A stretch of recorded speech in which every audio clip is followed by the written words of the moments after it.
नमस्कार दोस्तों, आप सभी का आरबीएम हिंदी क्लासेज में स्वागत है। हम भक्ति काल को पढ़ रहे थे। भक्ति काल के अंतर्गत हमने निर्गुण काव्य धारा को हमने पढ़ लिया है। उसके अंतर्गत ज्ञानश्रेय काव्य धारा और प्रेमाश्रेय काव्य धारा को दोनों को हमने पढ़ लिया है। अब हम सुगुण काव्य धारा के अंतर्गत आज हम कृष्ण भक्ति काव्य धारा को पढ़ेंगे। चलो शुरू करते हैं हम कृष्ण भक्ति काव्य धारा। ये क्लासेस पूर्ण रूप से ट्रिक पर आधारित है। इस क्लास को पूरा देखें, बहुत आनंद आएगा। इस काव्य धारा के जो प्रवर्तक हैं वे वल्लभाचार्य जी को माना जाता है। कृष्ण भक्ति काव्य धारा के जो प्रवर्तक हैं वो वल्लभाचार्य जी हैं।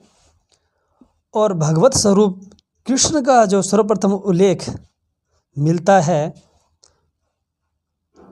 कौत्सकी ब्राह्मण ग्रंथ और छांदोग्य उपनिषद में मिलता है। भगवत स्वरूप कृष्ण का जो सर्वप्रथम उल्लेख जो मिलता है वह है कौत्सकी ब्राह्मण ग्रंथ और छांदोग्य उपनिषद में मिलता है। हिंदी में कृष्ण को काव्य का जो विषय बनाने का जो सर्वप्रथम श्रेय जो जिसको जाता है वे है विद्यापति। ये इंपॉर्टेंट लाइन है। हिंदी में कृष्ण को काव्य का विषय बनाने का सर्वप्रथम श्रेय किसको जाता है तो विद्यापति को जाता है। राधा का सर्वप्रथम उल्लेख कहाँ मिलता है तो गोपाल ताबनी उपनिषद में मिलता है। राधा का सर्वप्रथम उल्लेख कहाँ मिलता है गोपाल ताबनी उपनिषद में मिलता है।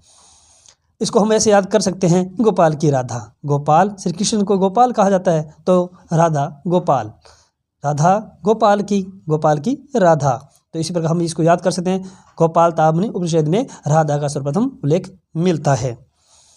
एक विशेष बात लिखी हुई है, यदि प्रबंध का एक विस्तृत वर्णशैली है तो मुक्तक एक खिला हुआ गुलदस्ता है। यह कथन किसका है तो यह कथन रामचंद्र शुक्ल का है।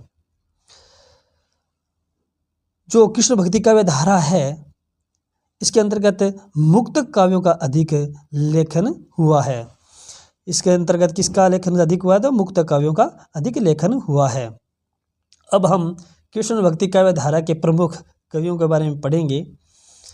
इसमें अष्टछाप है। अष्टछाप की स्थापना 1565 ईस्वी में गोस्वामी विठलनाथ जी के द्वारा की गई थी। अब 4 वल्लभाचार्य जी के शिष्य हैं और 4 विठलनाथ जी के शिष्य हैं। इनको हम ट्रिकों के माध्यम से बहुत अच्छे से याद करेंगे क्योंकि ये एग्जाम के अंदर इनसे प्रश्न पूछा जाता है। जिस प्रकार के विठलनाथ जी के शिष्य हैं विठलनाथ जी के शिष्य नहीं हैं तो इस प्रकार के प्रश्न बनाए जाते हैं।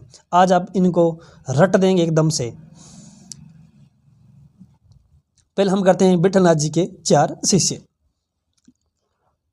गोस्वामी, चतुर्भुजदास, छीत स्वामी, नंददास। तो इनको हम एक ट्रिक के माध्यम से याद कर सकते हैं। गोच नच्छी के नाम से इनको याद कर सकते हैं। जैसे गो से गोस्वामी, चतुर्भुज और च से चतुर्भुजदास और नय से नंददास और छी से छीत स्वामी। लेकिन एक अलग ट्रिक और बनाई है मैंने, उसके माध्यम से मैं आपको बताने की कोशिश करता हूँ कि गोविंद चतुर नंद की छत पर बिठल बिठल पुकारे।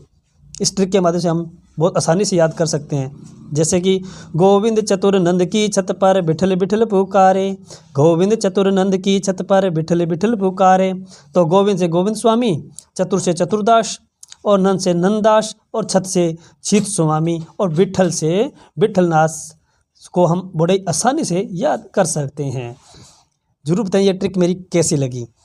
अब हम वल्लभाचार्य जी के 4 शिष्यों के बारे में पढ़ेंगे, उनको भी याद करेंगे और वो भी हम ट्रिक के माध्यम से।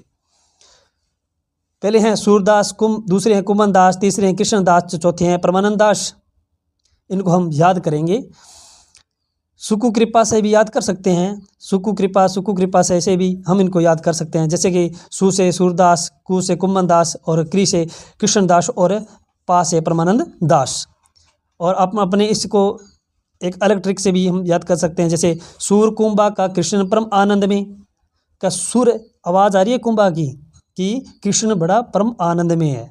तो सुर कुंभा का कृष्ण परम आनंद में, सुर कुंभा का कृष्ण परम आनंद में। सुर से सूरदास, कुंभा से कुंभन दास, कृष्ण से कृष्णदास, परम आनंद से परमानंद दास। इस प्रकार अपने ट्रिक के माध्यम से याद कर सकते हैं। अब हम पढ़ेंगे आगे। गोवर्धन में श्रीनाथ जी की मंदिर की स्थापना किसने करवाई, कब करवाई और इसके शिल्पी कौन थे। तो गोवर्धन में श्रीनाथ जी की मंदिर की स्थापना 1519 ईस्वी में और विक्रम संवत पूछे तो 1576 में। किसने करवाई, तो बल्लभाचार्य जी ने करवाई और इसके जो शिल्पी थे वह पूर्णमल खत्री थे।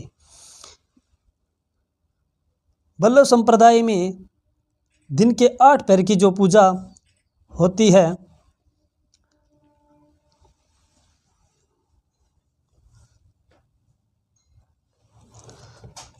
बल्लभ संप्रदाय में दिन के 8 पहरों की जो पूजा विधि है, बल्लभ संप्रदाय में दिन के 8 पहरों में की जाने वाली सेवा विधि को अष्टयाम सेवा विधि कहा जाता है।